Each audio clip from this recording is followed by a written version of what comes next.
쉽게 이거를 이 여성에 대해서 무혐의 처분을 하지는 않을 것 같아요. 어떤 식으로든 이제 검찰 단계로 넘길 가능성이 높습니다. 그래서 근데 이제 또 여성분이 이렇게 말씀하는 거는 이제까지는 잘 받아들여졌어요. 그래서 내가 이제 정신적으로 힘들어서 그랬다라는 거는 주장은 어느 정도 감안될 가능성이 높아요. 이게 이제 그나마 여론으로 대응해서 한 이 조선식 해피엔딩이 아닐까 이렇게 생각을 합니다. 네, 안녕하세요. 자유롭게 하면 하직 변호사입니다. 네, 오늘은 저희가 저번 시간부터 쭉 다뤄왔던 동탄경찰서 무고 사건이 내사 종결되었기 때문에 이에 대해서 좀 짚고 넘어가고자 합니다. 동탄경찰서가 아주 빠르게 무혐의 처분으로 사건을 종결했습니다. 이 과정에서 여러 유도신문들이 있었고 또 수사관은 좀 강압적인 멘트 이런 것들이 있었는데 결국에는 이제 그 여자분도 여론에 이제 압박이 이기지 못하고 와서 내가 허위 신고했다고 이야기를 했고 다행히 이제 우리 그 피의자는 이 혐의를 벗게 됐습니다. 근데 제가 저번에 말씀드렸다시피 이 사건에 대해서 단순히 경찰 개인의 일탈이나 아니면 경찰 개인이 매너가 없었다 이렇게 하고 뭐 심할서나 징계내고 이렇게 끝나서는 안 된다고 생각해요. 이거는 단순히 그 경찰 개인의 잘못이 아니라 4, 5년 전부터 쭉 있었던 그 성범죄에 관해서 남성 피의자인 경우 유죄 추정을 하던 이 수사 관행 이에 대해서 명확하게 이번 기회에 개선하지 않으면은 앞으로 이런 일은 또 있을 거라고 생각합니다. 이게 지금 단순히 경찰의 태도뿐만이 아니라 경찰, 검찰, 사법기관 더 길게 나와서는 국가 최고기관인 대법원에서까지 지금 사실 유죄 추정을 하고 있는 상황이에요. 헌법 제27조상의 무죄 추정을 남성 피의자인 경우에도 적용해달라 주장으로 이제 나아가서 남성 피의자인 주장과 여성 피해자인 주장이 동등한 선에서 이제 같이 신빙성을 논해서 정말 죄가 있었는지 없었는지 이거를 이제 수사기관이 중립적 의무로서 판단할 수 있는 여건이 돼야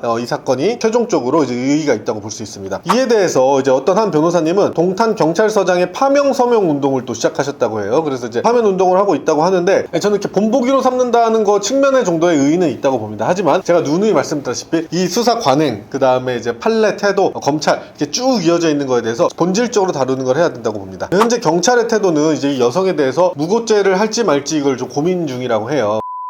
근데 또 일각에서는 이번 신고자가 어떤 사람 A를 찍어가지고 고소나 진정을 한 게 아니라 내가 이런 피해를 입었어요 라고 말을 해서 경찰이 그 A를 찍은 거기 때문에 무고는 어렵다는 경찰이나 이제 법조인들의 주장이 있긴 합니다. 하지만 저희가 이제 찾은 그 대법원 2005도 4642 판결에서는 무고죄에 있어서 형사처분 또는 징계처분을 받게 할 목적은 허위 신고를 함에 있어서 다른 사람이 그로 인하여 형사 또는 징계처분을 받게 될 것이라는 인식 어떤 사람이 이걸 내가 신고해서 처벌을 받을 수 있다는 인식이 있으면 족하고 그 결과 발생을 희망하는 것을 요하는 것은 아니라고 하는 바 피고인이 고소장을 수사기관 제출한 이상 그러한 인식은 있었다고 할 거라서 유죄로 인정한 판례가 있습니다. 그래서 이런 판례에 따르면 어떤 특정인을 지목하지 않았다고 하더라도 내가 이런 피해를 입었다고 주장을 하면 당연히 경찰은 누군가를 찾게 될 것이고 그래서 그 무고한 피해자가 나올 수 있다는 거가 있기 때문에 이러한 인식이 있다고 하면 충분히 될 수 있어서 이 판례에 따르면은 무고죄 처벌도 가능하다. 또는 무고죄는 적용하지 않더라도 경범죄처벌법상의 3조 3항 2호에 있으면은 거짓 신고를 통해서 60만원 이하의 벌금, 구류, 과료형으로 처벌할 수 있기 때문에 경범죄처벌법도 적용될 수 있습니다. 하지만 제가 봤을 때는 이 사건이 앞으로 어떻게 흘러갈지를 제가 예측을 해보자면 지금 동탄경찰서는 지금 난리가 났을 거예요. 그래서 수사팀도 엄청나게 스트레스를 받고 있을 거고 이제 경찰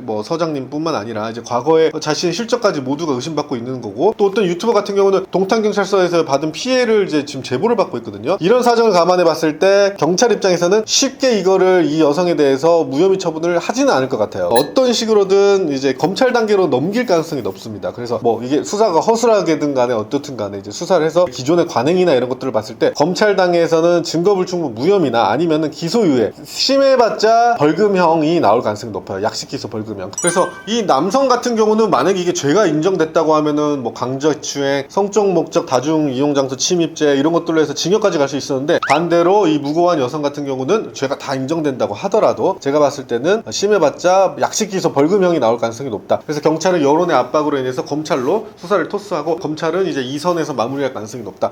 이게 이제 그나마 여론으로 대응해서 한 이 조선식 해피엔딩이 아닐까 이렇게 생각을 합니다. 변호사님 근데 저 여자분이 정신과적 병력이 있고 약을 복용한다는 게 지금 밝혀졌잖아요.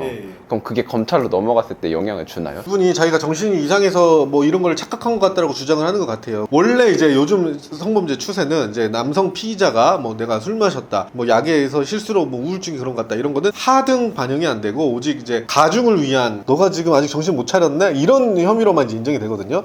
근데 이제 또 여성분이 이렇게 말씀하는 거는 이제까지는 잘 받아들여졌어요. 그래서 내가 이제 정신적으로 힘들어서 그랬다라는 거는 주장은 어느 정도 감안될 가능성이 높아요. 하지만 또 다수의 프로파일러들의 말에 따르면은 이렇게 우울증 약을 먹는다고 해서 없는 사실을 증언하거나 이런 경우는 굉장히 드물다고 하거든요. 그래서 이 부분도 앞으로 어떻게 될지 좀 관심 있게 지켜봐야 될 것 같습니다.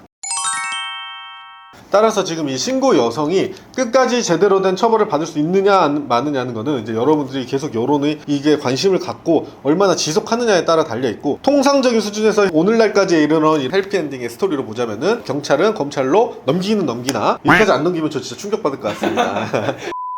거기에서 증거불충분 무혐의나 기소유예 아니면은 벌금형의 약식 기소로 뭐 몇십만 원 내고 그냥 끝날 가능성이 가장 높다. 무고의 처벌이 너무 약하다, 그리고 무고죄를 고소했을 때 입증이 너무 어렵고 인정되는 경우가 매우 약하다, 이런 것들은 BJ 소미 사례에서도 남은 감옥 갈 거를 무고했는데 자신은 집행유예로 나오고 이제 그런 걸로 봤거든요. 집행유예도 잘 나온 거예요. 이제 법원까지 가기도 굉장히 힘듭니다. 그래서 그런 부분에 대해서는 저희가 또 앞으로 이야기하도록 하겠습니다. 어쨌든 조선식 해피엔딩이 아니도록 저희가 끝까지 지켜보도록 하겠습니다. 네, 감사합니다.